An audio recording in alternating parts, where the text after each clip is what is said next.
को यथा रूप में अपना ध्यान केंद्रित कर सकें, न कि निर्विशेषवादियों द्वारा मनोधर्म या कल्पनाओं पर आधारित रूपों में। विश्वकोश के अनुसार अनुसार माया तथा आत्म माया शब्द भगवान के हेतु की कृपा का सूचक है। भगवान अपनी समस्त पूर्व आविर्भाव तिरोभावों से अवगत रहते हैं, किंतु सामान्य जीव को जैसे ही नवीन शरीर प्राप्त होता है, वे अपने पूर्व शरीर के विषय में सब कुछ भूल जाता है। मतलब जब कोई बच्चा जन्म लेता है ना, तो वो उसको कुछ स्मरण रहता है अपने पूर्व जन्म का, लेकिन जैसे वो बोलना शुरू कर देता है, वैसे ही उसकी पूरे की मेमोरी इरेज हो जाती है, अपने पूर्व जन्म की मेमोरी इरेज हो जाती है। ठीक है। वे अपने समस्त जीवों के स्वामी सॉरी भूल जाता है कि वे समस्त जीवों के स्वामी हैं तथा इस धरा पर रहते हुए वे आश्चर्यजनक तथा अमानवीय लीलाएं करते रहते हैं। अतः भगवान निरंतर वही परम सत्य रूप हैं और उनके स्वरूप तथा आत्मा में या उनके गुण तथा शरीर में कोई अंतर नहीं रहता। जैसे मैंने पहले ही बताया, भगवान तथा उनके शरीर में कोई अंतर नहीं है। भगवान स्वयं कहते हैं ना, एक्चुअल है, मतलब शाश्वत है, हमेशा रहेंगे भगवान। अब ये प्रश्न किया जा सकता है कि इस संसार में भगवान क्यों आविर्भूत और तिरोभूत होते रहते हैं। अगले श्लोक में इसकी व्याख्या की गई है। यस, कौन पढ़ना चाहता है नेक्स्ट? तुलसी दीदी आप पढ़ेंगे? नेक्स्ट श्लोक बहुत अच्छा है, बचपन से ही श्लोक सबको याद किया जाता है, आई थिंक सबको ही हाँ, याद है। ये सबको याद होता है। यदा यदा ही धर्मस्य ग्लानिर्भवति भारत अभ्युत्य नाम धर्मस्य तद्मानस्य जाम्यहम्।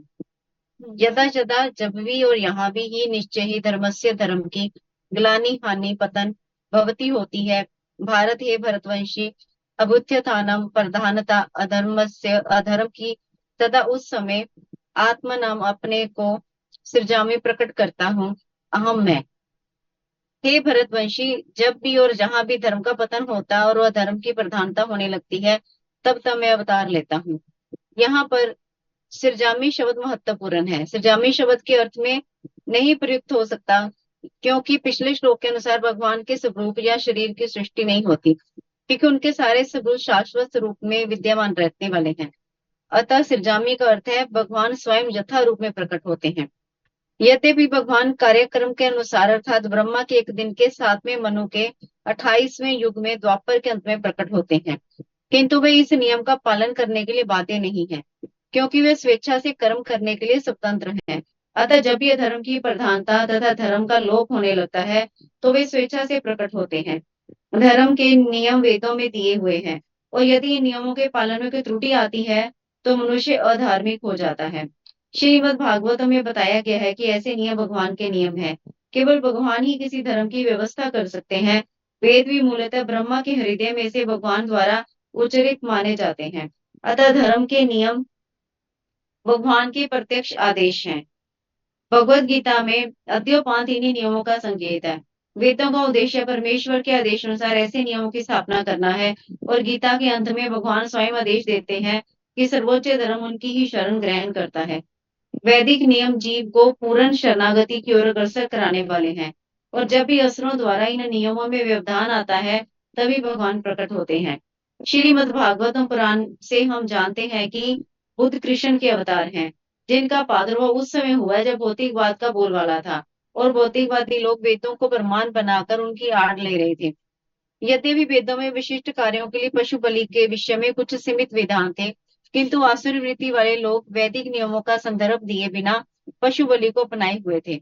भगवान बुद्ध इस अनाचार को रोकने तथा हिंसा के वैदिक नियमों की स्थापना करने के लिए अवतरित हुए। अतः भगवान के प्रत्येक अवतार का विशेष उद्देश्य होता है, और इन सबका वर्णन शास्त्रों में हुआ है। ये तथ्य नहीं है कि केवल भारत की धरती में भगवान अवतरित होते हैं, वे कहीं भी और किसी भी काल में इच्छा होने पर प्रकट हो सकते हैं। वे प्रत्येक अवतार लेने पर धर्म के विषय में उतना ही कहते हैं जितना कि उस परिस्थिति में जन समुदाय विशेष समझ सकता है, लेकिन उद्देश्य एक ही रहता है, लोगों को ईश भावना भावित करना और धार्मिक नियमों के प्रति आज्ञाकारी बनाना। कभी वे स्वयं प्रकट होते हैं, तो कभी अपने प्रमाणिक प्रतिनिधि को अपने पुत्र या दास के रूप में भेजते हैं, या वेश बदलकर स्वयं ही प्रकट होते हैं। भगवत गीता के सिद्धांत अर्जुन से कहे गए थे, अतः वे किसी भी महापुरुष के प्रति हो सकते थे, क्योंकि अर्जुन संसार के अन्य भागों के सामान्य पुरुषों की अपेक्षा अधिक जागरूक था। दो और दो मिलकर चार होते हैं, ये गणितीय नियम प्राथमिक कक्षा के विद्यार्थी के लिए उतना ही सत्य है जितना कि उच्च कक्षा के विद्यार्थी के लिए। तो भी गणित उच्चतम तथा निम्नतर का होता है। अतः भगवान प्रत्येक अवतार में एक जैसे सिद्धांतों की शिक्षा देते हैं जो परिस्थितियों के अनुसार उच्च या निम्न प्रतीत होते हैं। जैसा कि आगे बताया जाएगा कि धर्म के उच्चतर सिद्धांत चारों वर्ण आश्रम को स्वीकार करने से प्रारंभ होते हैं। अवतारों का एकमात्र उद्देश्य स्वतंत्र कृष्ण भावना अमृत को उद्बोधित करना है। परिस्थिति के अनुसार ये भावना अमृत प्रकट तथा अप्रकट होता है। Hare Krishna. Thank you so much दीदी। भगवान बोले, हे भरतवंशी, जब भी और जहां भी धर्म का पतन होता है और धर्म की प्रधानता होती है, तब मैं अवतार लेता हूँ। ठीक है, तो बहुत अच्छे से प्रपोर्ट में क्लियर हो चुका है कि भगवान कब अवतार लेते हैं। जब जो है इस पृथ्वी पर क्या होता है, धर्म का पतन होता है। जब लोग अधार्मिक होने लगते हैं और ऐसा भगवान को लगने लगता है कि अब जीवात्माएं जो है इस संसार में आके भटक गई हैं, भूल गई है मेरा कि मेरा क्या संबंध है भगवान से। भगवान प्रकट होते हैं। ठीक है, क्योंकि अधर्म बढ़ रहा होता है, भगवान को लगता है कि अब ये तो सारी की सारी, जैसे कहते हैं ना, सब एक साथ जीवात्मा इकट्ठी हो गई है और अपना ही सब कुछ बनाने लग गई है, भूल गई है कि हमें वापस भी जाने अपने घर। भगवान तब प्रकट होते हैं। फिर फिर अधर्म की प्रधानता होने लगती है, तब भगवान बोले कि मैं फिर से धर्म की स्थापना के लिए प्रकट होता हूँ। भगवान का मेन मकसद तो यही होता है कि वो धर्म की संस्थापना के लिए प्रकट होते हैं। असुरों का पतन तो भगवान वहीं बैठे बैठे भी कर लेंगे। एक, बस भगवान को क्या करना है, एक बटन दबाना है, बाकी सारी जीवात्मा एक क्षण में ही हो जाएगा काम सही, असुर जो है जितने भी। पर भगवान जो है हमसे मिलने के लिए आते हैं, धर्म की स्थापना के लिए आते हैं। पर हम मूर्ख लोग, हम बताए, बोला जाता है कि महाभारत में भी कुछ लोग ऐसे थे, भगवान सामने रहने के बाद भी भगवान को नहीं जान पाए। सामने हैं भगवान, सामने खड़े हुए हैं, फिर भी नहीं जान पाए। उनमें से एक जो है ये था दुर्योधन। भगवान सामने थे, शांति दूत बनकर आए, सामने खड़े हुए हैं, तब भी बोल रहा है कि क्या करो, इस ग्वाले को बंदी बना लो। ऐसा बोला उसने, ये वर्ड बोले थे, इस ग्वाले को तुरंत बंदी बना लो। हम भी शायद उसी में ही होंगे ना। हम भी नहीं पहचान पाए तभी तो दोबारा यहाँ आए। Yes, exactly true. तो फिर भगवान ने क्या तो और जो शकुनी मामा था वो भी ये वो भी बोलने लगा कि लगता है भांजे का सर फिर गया है, क्या बोल रहा है ये, क्योंकि वो थोड़ा थोड़ा भगवान को समझ चुका था। तो भगवान ने अपना विराट रूप दिखाया ऐसा, और ऐसा रोशनी निकल रही थी भगवान से, जिसे कहते हैं कौन सी, ब्रह्म ज्योति जिसे कहते हैं। ऐसी रोशनी निकल रही थी, सबने सबकी आंखें चंदिया गई थी, सब देख नहीं पा रहे थे। पर जो दो लोग देख पा रहे थे, एक तो भीष्म पितामह और गुरु द्रोणाचार्य, ये दो लोग, और विदुर, ये देख पा रहे थे। तो कहने का मतलब ये है कि भगवान जो है, भगवान को साधारण नहीं समझना चाहिए। नेक्स्ट श्लोकास, जय श्री, पढ़ सकते हो। हरे कृष्णा। यस माता जी। हाँ, ये भी श्लोकास बचपन में सिखाया जाता है सबको, और दो तीन श्लोकास हैं जो हमने शुरू से ही हमें याद कराए जाते हैं। चलिए, परित्राणाय साधुना। परित्राणाय साधूनां विनाशाय च दुष्कृतां धर्म संस्थापनार्थाय संभवामि युगे युगे। परित्राणाय उद्धार के लिए, साधुनां भक्तों के, विनाशाय संहार के लिए, च तथा दुष्कृतां दुष्टों के, धर्म के संस्थापन अर्थाय पुनः स्थापित करने के लिए संभावी प्रकट होता हूँ युगे युग में। भक्तों का उद्धार करने, दुष्टों का विनाश करने तथा धर्म की फिर से स्थापना करने के लिए मैं हर युग में प्रकट होता हूँ। तात्पर्य, भगवत गीता के अनुसार साधु पवित्र पुरुष कृष्ण भावना भावित व्यक्ति है। अधार्मिक लगने वाले व्यक्ति में भी यदि पूर्ण कृष्ण चेतना हो तो उसे साधु समझना चाहिए। दुष्कृताम उन व्यक्तियों के लिए हरे आया है कृष्णा। जो कृष्ण भावना अमृत। हरे कृष्ण। आपकी वॉइस रुक गई थी, आपका नेट रुक गया था, कोई नहीं, आप करो कंटिन्यू। अम, ऐसे दुष्कृताम या उपद्रवी मूर्ख तथा अधम व्यक्ति कहलाते हैं, भले ही वे सांसारिक शिक्षा में विभूषित क्यों न हो।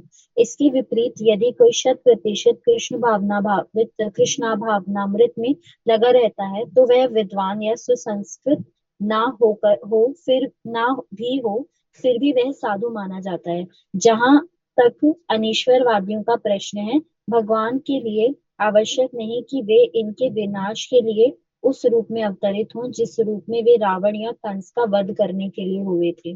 भगवान के ऐसे अनेक अनुचर हैं जो असुरों का संहार करने में सक्षम हैं, किंतु भगवान तो अपने उस निष्काम भक्तों को तुष्ट करने के लिए विशेष रूप से अवतार लेते हैं जो असुरों द्वारा निरंतर तंग किए जाते हैं। असुर भक्त को तंग करते हैं, भले ही वह उसका सगा संबंधी क्यों न हो। यद्यपि प्रहलाद महाराज हिरण्यकशिपु के पुत्र थे, किंतु तो भी वे अपने पिता द्वारा उत्पीड़ित थे। इसी प्रकार कृष्ण की माता देवकी यद्यपि कंस की बहन थी, किंतु उन्हें तथा उनके पति वसुदेव को इसलिए दंडित किया गया था क्योंकि उनसे कृष्ण को जन्म लेना था। अतः भगवान कृष्ण मुख्यतः देवकी के उद्धार करने के लिए प्रकट हुए थे, कंस को मारने के लिए नहीं, किंतु ये दोनों कार्य एक साथ संपन्न हो गए। अतः यह कहा जाता है कि भगवान भक्त का उद्धार करने तथा दुष्ट असुरों का संहार करने के लिए विभिन्न अवतार लेते हैं। कृष्णदास कविराज कृत चैतन्य चरितामृत के निम्नलिखित श्लोकों के अवतार के सिद्धांतों का सारांश प्रकट होता है। सृष्टि हेतु एई मूर्ति प्रपंचे अवतरे, से ईश्वर मूर्ति अवतार नाम धरे, मायातीत परव्यों में सबार अवस्थान, विश्व अवतरी धरे अवतार नाम। अवतार तथा ईश्वर का अवतार भगवत धाम से भौतिक प्राकट्य हेतु होता है। ईश्वर का वह विशिष्ट रूप जो इस प्रकार अवतरित होता है, अवतार इस प्रकार अवतरित होता है, अवतार कहलाता है। ऐसे अवतार भगवत धाम में स्थित है। जब वे भौतिक सृष्टि में उतरते हैं तो उन्हें अवतार कहा जाता है। अवतार कई तरह के होते हैं, यथा पुरुष अवतार, गुण अवतार, लीला अवतार, शक्त्यावेश अवतार, मनवंतर अवतार तथा युगावतार। इन सब का इस ब्रह्मांड में क्रमानुसार अवतरण होता है, किंतु भगवान कृष्ण आदि भगवान हैं और समस्त अवतारों के उद्गम हैं। भगवान श्री कृष्ण शुद्ध भक्तों की चिंताओं को दूर करने के विशिष्ट प्रयोजन से अवतार लेते हैं, जो उन्हें उनकी मूल वृंदावन लीलाओं के रूप में देखने के उत्सुक रहते हैं। अतः कृष्ण अवतार का मूल उद्देश्य अपने निष्काम भक्तों को प्रसन्न करना है। भगवान का वचन है कि प्रत्येक युग में अवतरित होते रहते हैं। भगवान का वचन है कि वे प्रत्येक युग में अवतरित होते रहते हैं। इससे सूचित होता है कि वे कलयुग में भी अवतार लेते हैं। जैसा कि श्रीमद् भागवत में कहा गया है कि कलयुग के अवतार भगवान चैतन्य महाप्रभु हैं, जिन्होंने संकीर्तन आंदोलन के द्वारा कृष्ण पूजा का प्रसार किया और पूरे भारत में कृष्ण भावनामृत का विस्तार किया। उन्होंने यह भविष्यवाणी की कि संकीर्तन की यह संस्कृति सारे विश्व के नगर नगर तथा ग्राम ग्राम में फैलेगी। भगवान चैतन्य को गुप्त रूप में किंतु प्रकट रूप में नहीं, उपनिषदों, महाभारत तथा भागवत जैसे शास्त्रों के गुह्य अंशों में वर्णित किया गया है। भगवान कृष्ण के भक्तगण भगवान चैतन्य के संकीर्तन आंदोलन द्वारा अत्यधिक आकर्षित रहते हैं। भगवान का यह अवतार दुष्टों का विनाश नहीं करता, अपितु अपनी अहेतुकी कृपा से उनका उद्धार करता है। Thank you so much. बहुत इंपॉर्टेंट है ये प्रपोर्ट। प्रभुपाद जी जैसे बता रहे हैं और भगवान ऊपर बोले कि मैं दुष्टों का विनाश तथा धर्म की फिर से स्थापना के लिए हर युग में अवतरित होता हूँ। तो कुछ पैराग्राफ हैं जो आप लोग मार्क कर लीजिए। पैराग्राफ फर्स्ट पैराग्राफ आपने मार्क करना है, मैं बता देती हूँ। भगवान के लिए ये आवश्यक नहीं, ये लाइन आपको मिल जाएगी 1 2 3 4 5 6 सातवीं लाइन है फर्स्ट पैराग्राफ में। भगवान के लिए ये आवश्यक नहीं, मिल गई सबको? हरे कृष्णा। भगवान के लिए आवश्यक नहीं, यहां से लेके और निरंतर तंग किए जाते हैं, ये लाइन याद तक मार्क कर लीजिए। नेक्स्ट पैराग्राफ आपने मार्क करना है, भगवान कृष्ण मुख्यतः देवकी के उद्धार के लिए प्रकट हुए थे। उसके बाद मिल गई लाइन, भगवान कृष्ण मुख्यतः देवकी के उद्धार के लिए प्रकट हुए थे। फिर यहां तक मार्क करनी है, भगवान का उद्धार करना, भगवान भक्त का उद्धार करने तथा दुष्टों का संहार करने के लिए विभिन्न अवतार लेते हैं। ये लाइन यहां तक मार्क करनी है। मिल गया सबको? किसको नहीं मिला प्लीज मिल आप गया ओपन। माता जी मुझे फर्स्ट वाला नहीं मिला, मतलब मुझे सेकंड मिल गया लेकिन फर्स्ट नहीं मिला। फर्स्ट है भगवान के लिए आवश्यक नहीं। मैंने बताया था 1 2 3 4 5 6 7वीं लाइन है, पहले पैराग्राफ की 7वीं लाइन में है, भगवान के लिए आवश्यक नहीं। मेरा मतलब पुरानी बुक है तो आपको थोड़ा पढ़ना पड़ेगा। भगवान के लिए आवश्यक नहीं, ये लाइन भी यहाँ से शुरू है, और तंग किए जाते हैं। मिल गया सबको? माता जी जी ऊपर मिल से गई। 7वीं लाइन है। हाँ, सेकंड पैरा लाइन कौन सी है? सेकंड है भगवान मुख्यतः देवकी के उद्धार के लिए प्रकट हुए थे, और जहाँ ये पूरा ठीक है। पैराग्राफ खत्म हो रहा है विभिन्न अवतार लेते हैं। ठीक है, हाँ जी हो गया डिम्पल जी। मिल गया आपको? डिम्पल मिल गया?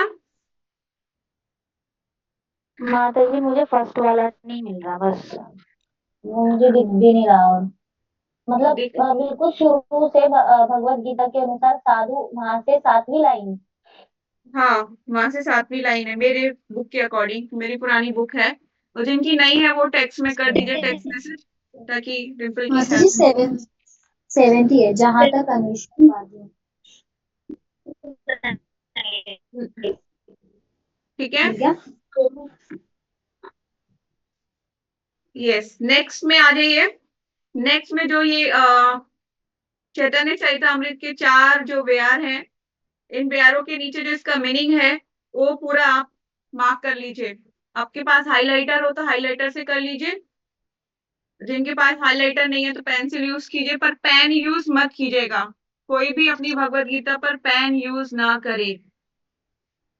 पर्सनल इंस्ट्रक्शन, भगवत गीता को दोबारा साधारण, बताना माता जी कौन सा? जो 4 श्लोकाज है उनका जो मीनिंग है वो मार्क करना है।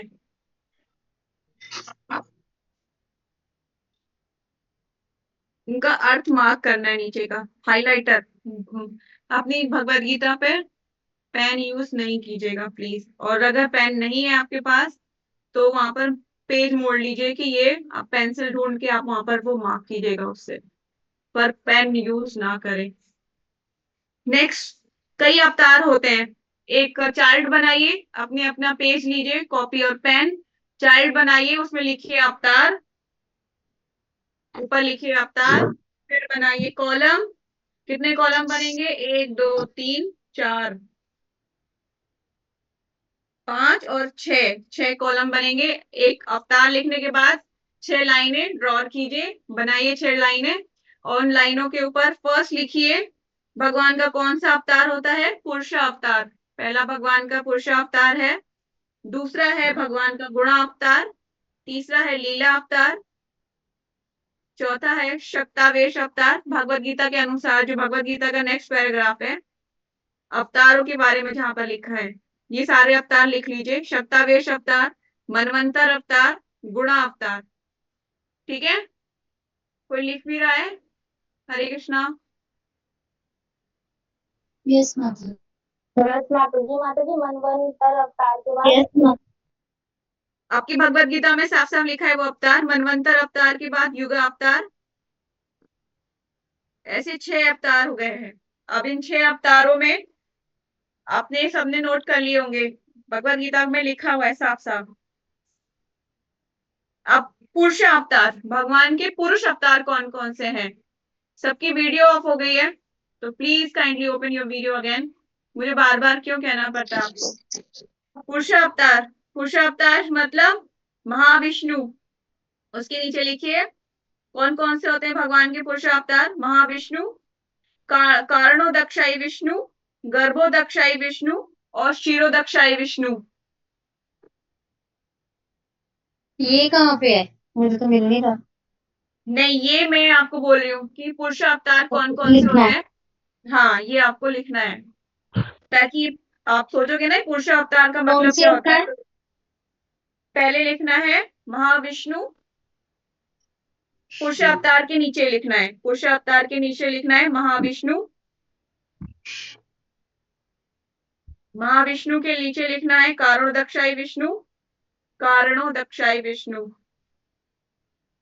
और कारणोदक्षाई विष्णु के बाद लिखना है गर्भोदक्षाई विष्णु, और गर्भोदक्षाई के बाद लिखना है क्षीरोदक्षाई विष्णु। ये भगवान के अवतार हैं। महाविष्णु जो है ना, भगवान महाविष्णु कैसे अवतार लेते हैं, इतने इतने अवतार लेके फिर अलग अलग कार्य करते हैं, ये हम कभी डिटेल में एक्सप्लेन करूंगी आप लोगों को। दोबारा बोल देती हूँ। पुरुषावतार महाविष्णु, महाविष्णु के नीचे कारणोदक्षाई विष्णु, कारणोदक्षाई विष्णु के नीचे गर्भोदक्षाई विष्णु, गर्भोदक्षाई विष्णु के नीचे क्षीरोदक्षाई विष्णु। हो गया नोट? किस किस का नहीं हुआ? यस माता जी, हो गया। हो गया, डन। नेक्स्ट, गुणा अवतार। भगवान की गुणा अवतार जो मैं बोल रही हूँ वो नोट कर लेना। युगों के अवतार होते हैं भगवान, अलग अलग युगों के अवतार अनुसार जब भगवान अवतार लेते हैं तो वो होते हैं गुणा अवतार भगवान के। जैसे कि फॉर एग्जाम्पल, मार्क कर लीजिए एग्जाम्पल के थ्रू कैसे होता है, समझिए। भगवान वाइट, भगवान जब वाइट रूप में आए थे तो कौन से आए थे? सतयुग में आए थे। भगवान विष्णु के रूप में जैसे क्या होता है, सतयुग में भगवान ने अवतरित हुए थे, प्रकट एकदम जैसे ना दर्शन दिए भगवान ने, जैसे कि प्रहलाद महाराज को दर्शन दिए, ध्रुव महाराज को दर्शन दिए, तो ये सब सतयुग की कहानियां हैं, सतयुग में है वो ये था। भगवान जो है त्रेता में आए थे। कैसी फॉर्म में आए थे भगवान? ग्रीनिश फॉर्म में थे, ग्रीनिश, कहीं पे रेडिश लिखा है, कहीं पे लिखा हुआ है ग्रीनिश फॉर्म में आए थे भगवान श्री राम त्रेता युग में। येलो और ब्लैक, ब्लैक फॉर्म में भगवान कब आए? भगवान स्वयं श्री कृष्ण रूप में, मतलब एक्चुअल फॉर्म में आए थे भगवान द्वापर युग में, स्वयं कृष्ण अवतार लेके। येलो फॉर्म में कब आए भगवान? कलयुग में आए। ठीक है, मैंने सतयुग बता दिया, त्रेता बता दिया और द्वापर बता दिया। अब कलयुग, कलयुग में भगवान श्री चैतन्य महाप्रभु, क्योंकि वो गुप्त अवतार हैं इसलिए ज्यादातर लोगों को उनके बारे में पता नहीं है। तो भगवान श्री चैतन्य महाप्रभु कलयुग में आए थे, लेकिन कलयुग के एंड में भी भगवान आते हैं, वो कल की अवतार में आएंगे, इसके बारे में सबको पता है क्योंकि शास्त्र इसका खुल के वर्णन करते हैं। पर जो चैतन्य महाप्रभु हैं उनको गुप्त अवतार कहा जाता है, भक्त अवतार, इसलिए ज्यादा वर्णन उनका नहीं मिलता, नहीं लोग जानते हैं उनके बारे में। ठीक है, तो ये चार फॉर्म में भगवान अवतरित लेते हैं। अब लीला अवतार, लीला अवतार में फॉर एग्जाम्पल भगवान राम और परशुराम, ये भगवान की लीला अवतार है, लीला आके यहाँ पे जो भगवान लीलाएं करते हैं। शक्तावेश अवतार, शक्तावेश भगवान, भगवान का स्पेशल फॉर्म जिसको शक्ति प्राप्त होती है। ठीक है, जो शक्ति रखते हैं इसको बोलते हैं शक्तावेश अवतार, जो शक्ति रखते हैं। कौन कौन से होते हैं? फॉर एग्जाम्पल नारद, ब्रह्मा और व्यास देव जी, ये भगवान के शक्तावेश अवतार है, जो भगवान की जिनको शक्ति प्राप्त होती है। भगवान के बहुत सारे अवतार होते हैं, कभी भी इसमें कंफ्यूज नहीं होना चाहिए। मनवंतर अवतार, सबका नोट हो रहा है ना? सब नोट कर रहे हैं होपफुली। जिसका नहीं हो रहा है प्लीज बता दीजिएगा, कोई भी स्किप ना हो पाए, ताकि नारद जी, ब्रह्मा जी और कौन सा बताया? शक्तावेश अवतार में स्पेशल भगवान का शक्ति होती है, जिनमें नारद मुनि है, ब्रह्मा और व्यास देव जी। ठीक है, हरे कृष्णा। नेक्स्ट, मनवंतर अवतार, अलग अलग मनवंतर होते हैं, मनवंतर अलग अलग होते हैं, उनमें अलग अलग व्यास देव जी मनवंतर। को साहित्य अवतार भी बोला जाता है ना, साहित्यकार अवतार भी व्यास देव जी को, तो उन्होंने साहित्यों की रचना की थी व्यास देव जी ने। हाँ दीदी, अलग अलग कॉन्टेक्स्ट में मतलब बोलते हैं बहुत से लोग, जैसे कि आप किसी का लेक्चर सुने तो वो भगवान को साहित्य अवतार बोल देंगे। शक्तावेश अवतार, शास्त्रों में डायरेक्ट शक्तावेश अवतारों की वर्णन किया गया है, भागवतम में भी ऐसे ही बोला गया है। शक्तावेश अवतार, मनवंतर अवतार, अलग अलग मनवंतरों में भगवान आते हैं, अलग अलग मनवंतर होते हैं मनु के। ठीक है, 14 मनु है, उनके मनु के जो कार्यकलाप कार्य जो मनवंतर होते हैं उनमें अलग अलग अवतार होते हैं, तो वो मनवंतर अवतार है। मनवंतर अवतारों का डिटेलिंग में आपको देख के बताऊंगी, इसमें स्किप किया हुआ है, रखा हुआ नहीं है यहाँ पर। युगा अवतार, भगवान जो अलग अलग युगों में अवतार लेते हैं, जैसे कि फॉर एग्जाम्पल श्री चैतन्य महाप्रभु।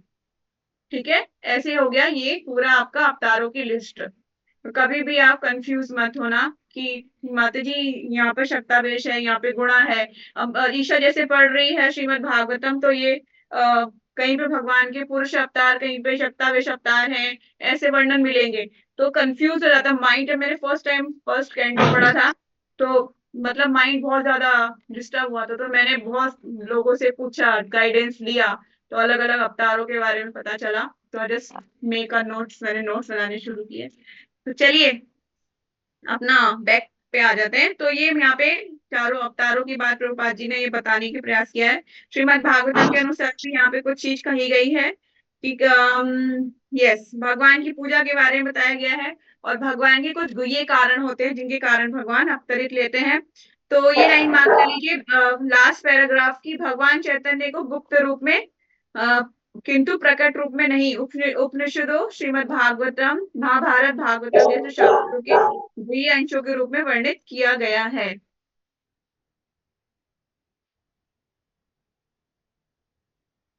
ठीक है, भगवान श्री चैतन्य महाप्रभु से लेके और जिनका उद्धार, उनका उद्धार करता है, ये पूरा पैराग्राफ आप लोग हाईलाइट कर लीजिए अपनी मार्कर्स को लेके। मार्कर, हाइलाइटर, मार्कर तो आई थिंक ज्यादा हाइड हो जाएगा, फिक्स हो जाता है। हाइलाइटर बेस्ट होता है करने के लिए, पेंसिल यूज कर सकते हैं। चलिए नेक्स्ट जो श्लोका रिसाइट कौन करना चाहता है? ईशा आप कर सकते हो नेक्स्ट श्लोका। जन्म कर्म चामे दिव्यम।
Thank you so much.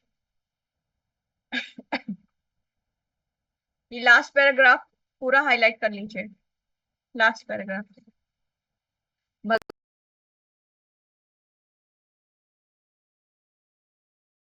छोड़ने पर भौतिक संसार में पुनः जन्म नहीं लेता, पितृ मेरे सनातन धाम को प्राप्त होता है। तो हम लोगों को क्या करना है, भगवान को ही जानने का प्रयास करना है। अल्टीमेट यही एक, इसको कंक्लूड करा जाए तो, निष्कर्ष किया जाए तो यही निष्कर्ष निकलता है कि भगवान को जानना ही एक मनुष्य शरीर के एक, क्या कहना है, एक गोल है, एक अल्टीमेट गोल जिसको प्राप्त करना है हमें भगवान को जानने के लिए, समझने के लिए। पर भगवान को जानना बहुत मुश्किल है। जिस तरह से एक सागर, एक समुद्र की नापना, उसको मेजरमेंट लेके नापना असंभव है, इसी तरह से भगवान को जानना भी असंभव है। पर हम भगवान से प्रार्थना करें कि भगवान please bless me, I want to back home, back to Godhead. मैं वापस आना चाहता हूँ अपने घर, अपने आपके पास वापस आना चाहता हूँ। प्रार्थना करेंगे तो भगवान की इच्छा और गुरु गौरांग की कृपा के द्वारा हम वापस जा सकते हैं, ठीक है। वरना कोई तांत्रिक कार्य करके या फिर कुछ ऐसा शॉर्टकट मार के भगवान के धाम लौटने का कोई कहीं पे विवरण नहीं है, कहीं नहीं मिला हुआ, ठीक है। तो भगवान के धाम जाने के लिए हमें कृपा की याचना करनी पड़ेगी भगवान से और गुरु से, तभी हम पहुंच पाएंगे, ठीक है। तो अभी हम 7:30 बजे तक हमारी क्लास रहेगी। अभी हो रहे हैं 7:17। तो नेक्स्ट श्लोकास कर लेते हैं 10 नंबर। डिम्पल, हरे कृष्णा। हरे कृष्णा माता जी। आप रीड कर सकते हो? यस माता जी। कीजिए।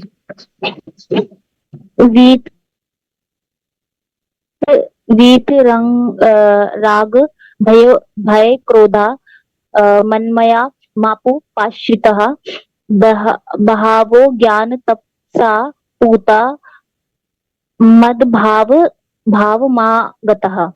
वीत मतलब मुक्त, राग आसक्ति, भय क्रोध तथा क्रोध से, मतमया पूर्णतया मुझमें, माम मुझमें, पाश्रितः पूर्णतया स्थित, बहवः अनेक, ज्ञान की, तपसा तपस्या से, पूतः पवित्र हुआ, मत भवम मेरे प्रति दिव्य प्रेम को, आगतः प्राप्त, आसक्ति भय तथा क्रोध से मुक्त होकर, मुझमें पूर्णतया तन्मय होकर और मेरी शरण में आकर बहुत से व्यक्ति भूतकाल मेरे ऐसे ज्ञान से पवित्र हो चुके हैं।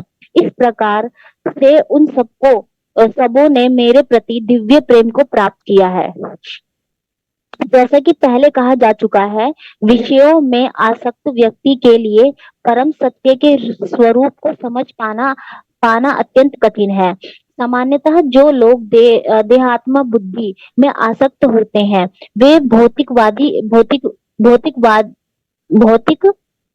भौतिकतावाद में इतने लीन रहते हैं कि उनके लिए यह समझ पाना असंभव सा है कि परमात्मा व्यक्ति भी हो सकता है। ऐसे भौतिकवादी व्यक्ति इसकी कल्पना तक नहीं कर पाते कि ऐसा भी दिव्य शरीर है जो नित्य तथा सच्चिदानंदमय है। भौतिकवादी धारणा के अनुसार शरीर नाशवान, अज्ञानमय तथा अत्यंत दुखमय होता है। अतः जब लोगों को भगवान के साकार रूप के विषय में बताया जाता है तो उनके मन में शरीर की यही धारणा बनी रहती है। ऐसे भौतिकवादी पुरुषों के लिए विराट भौतिक जगत का स्वरूप ही परम तत्व है। फलस्वरूप वे परमेश्वर को निराकार मानते हैं और भौतिकवादिता में इतने तल्लीन रहते हैं कि भौतिक पदार्थ से मुक्ति के बाद भी अपना स्वरूप बनाए रखने के लिए विचार से डरते हैं। जब उन्हें बताया जाता है कि आध्यात्मिक जीवन भी व्यक्तिगत तथा साकार होता है तो वे पुनः व्यक्ति बनने से भयभीत हो उठते हैं। फलतः वे निराकार शून्य में तदाकार होना पसंद करते हैं। सामान्यतया वे जीवों की तुलना समुद्र के बुलबुलों से करते हैं जो टूटने पर समुद्र में ही लीन हो जाते हैं। पृथक व्यक्तित्व से रहित आध्यात्मिक जीवन की यह चरम सिद्धि है। यह जीवन की भयावह अवस्था है जो आध्यात्मिक जीवन के पूर्ण ज्ञान से रहित है। इसके अतिरिक्त ऐसे बहुत से मनुष्य हैं जो आध्यात्मिक जीवन को तनिक भी नहीं समझ पाते। अनेक वादों तथा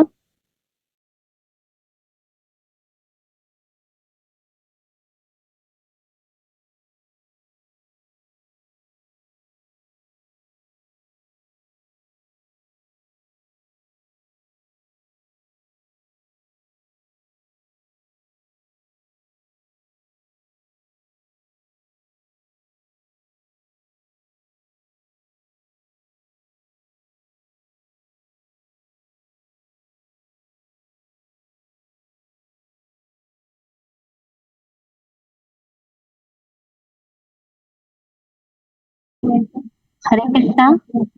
Hare Krishna. Please unmute yourself. बाकी सब लोग अनम्यूट कर लीजिए जिसको रीड करना है। हरे कृष्णा।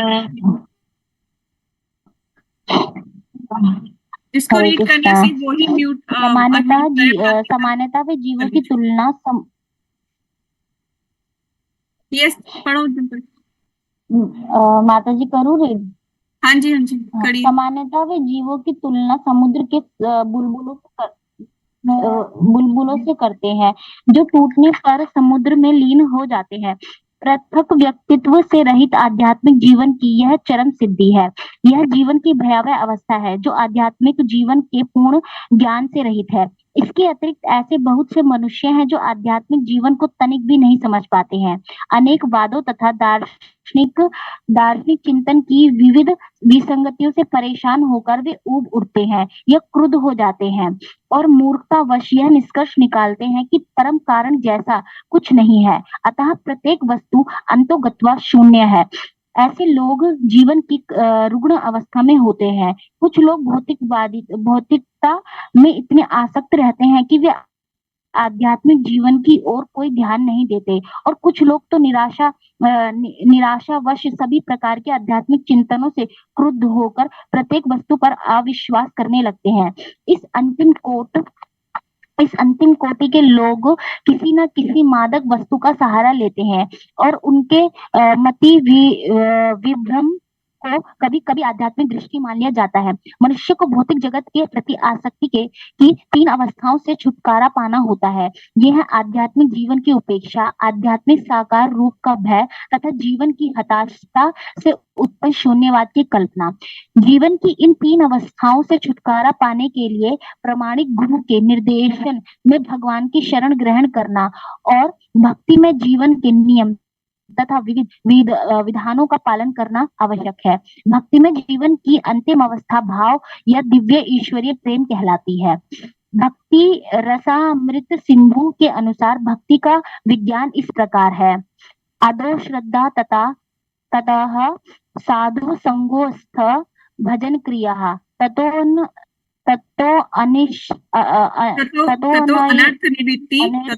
निवृत्ति ततो निष्ठा रुचि सततः अथा सततो भाव सततः प्रेम उद्यति साधका नामया प्रेरणम प्रादुर्भावे भवेत क्रम। पढ़ो डिम्पल। प्रारंभ में आत्म साक्षात्कार की इच्छा सामान्य इच्छा होनी चाहिए। इससे मनुष्य ऐसे व्यक्तियों की संगति करने का प्रयास करता है जो आध्यात्मिक दृष्टि से उठे हुए हैं। अगली अवस्था में गुरु से दीक्षा होकर नव दीक्षित भक्त उसके आदेश अनुसार भक्ति योग प्रारंभ करता है। इस प्रकार सदगुरु के निर्देश में भक्ति करते हुए वह समस्त भौतिक आसक्ति से मुक्त हो जाता है। उसके आत्म साक्षात्कार में स्थिरता आती है और वह श्री भगवान कृष्ण के विषय में श्रवण करने के लिए रुचि विकसित करता है। इस रुचि से आगे चलकर कृष्ण भावना अमृत में आसक्ति उत्पन्न होती है जो भाव में अथवा भगवत प्रेम के प्रथम सोपान में परिपक्व होती है। ईश्वर के प्रति प्रेम ही जीवन की सार्थकता है। प्रेम अवस्था में भक्त भगवान की दिव्य प्रेमा भक्ति में निरंतर लीन रहता है। अतः भक्ति की मंद विधि से प्रामाणिक गुरु के निर्देशों में सर्वोच्च अवस्था प्राप्त की जा सकती है और समस्त भौतिक आसक्ति व्यक्तिगत आध्यात्मिक स्वरूप के भय तथा शून्यवाद से उत्पन्न हताश से प्राप्त हुआ जा सकता है। तभी मनुष्य को अंत में भगवान के धाम की प्राप्ति हो सकती है। Thank you so much. तो बहुत अच्छे से प्रभुपाद जी ने तात्पर्य में सब कुछ बता दिया कि शून्यवाद क्या है, और किस तरह से हमें उससे निकलना है। शून्यवाद क्या होता है? शून्यवाद मतलब भगवान को समझ लेना कि भगवान तो शून्य है, सब कुछ शून्य से उत्पन्न हुआ है। तो लेकिन नहीं, भगवान प्रभुपाद जी तात्पर्य में साफ साफ बता रहे हैं कि भगवान जो है पुरुष अवतार है, भगवान का फॉर्म है, एक्चुअल फॉर्म है, और अल्टीमेट जो है ह्यूमन लाइफ का गोल है भगवान के घर वापस जाना। तो जो लास्ट पैराग्राफ है इसका आप पूरा मार्क कर लीजिए। इसमें जो मैथ्स आपको हाईलाइट, मार्क तो ऐसे करना है आपको ऊपर से लेकर नीचे तक पूरा पैराग्राफ, जिसको हाईलाइट करना है वो यहाँ से करना है। भगवान श्री कृष्ण के विषय में श्रवण करने के लिए रुचि विकसित करता है। कौन करता है? वे आत्मा। वे इस रुचि से आगे चलकर कृष्ण भावनामृत में आसक्ति उत्पन्न होती है, जो भाव अथवा भगवत प्रेम के प्रथम सोपान में परिपक्व होती है। ईश्वर के प्रति प्रेम ही जीवन की सार्थकता है। ये लाइन आपने मार्क करनी है, यहाँ तक हाईलाइट करनी है हाईलाइटर से। ठीक है, तो श्लोक को कंटिन्यू करते हैं। 10 में भगवान बोल रहे हैं, आसक्ति भय तथा क्रोध से मुक्त होकर मुझ में पूर्णतः तन्मय होकर और मेरी शरण में आकर बहुत से व्यक्ति भूतकाल में मेरे ज्ञान से पवित्र हो चुके हैं। इस प्रकार उन सबों ने मेरे प्रति भगवत प्रेम को प्राप्त किया है। भगवान अपने भक्तों के बारे में बता रहे हैं कि बहुत से लोग आ चुके हैं, आ जाओ तुम भी जल्दी जल्दी, क्यों भटक रहे हो भौतिक संसार में। ठीक है, तो ये हमने यहाँ पर 11 कंप्लीट किया है। अभी हमारे पास 27 और है, एक श्लोक और पढ़ सकते हैं। प्रीति माता जी, हरे कृष्णा, आप पीट कर सकते हो। हरे कृष्णा माता। हाँ जी, आप पढ़ सकते हो। माता जी मैं पढ़ूंगी, पर हमारे पास ज्यादा टाइम नहीं है, मैं तो बहुत टाइम लगा के पढ़ूंगी। ओके, ऐसा तो नहीं है, पर पढ़ पाओगे तो अच्छा रहता। चलो कोई बात नहीं, मैं पढ़ती हूँ।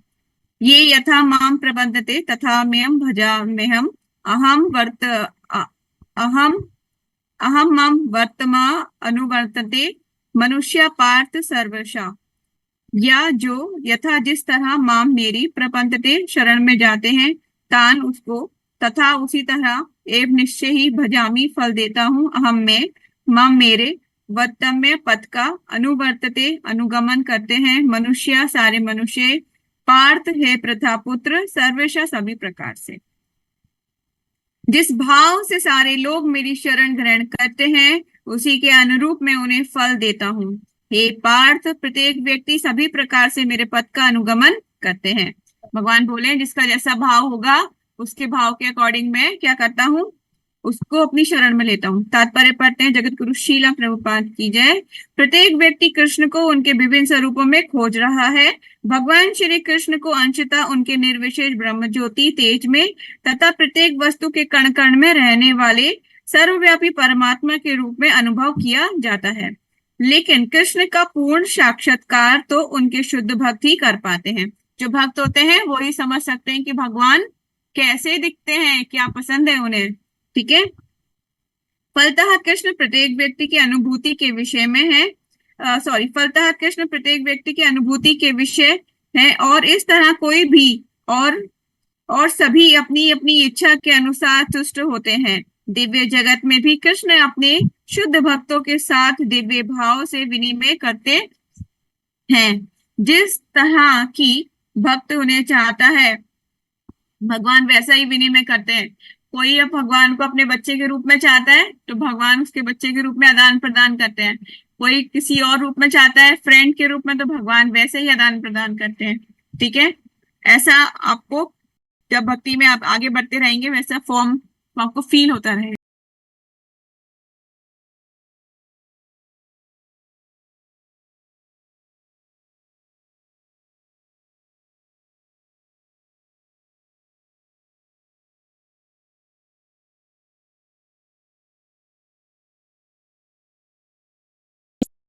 मार्क कर सकते हैं कि भगवान को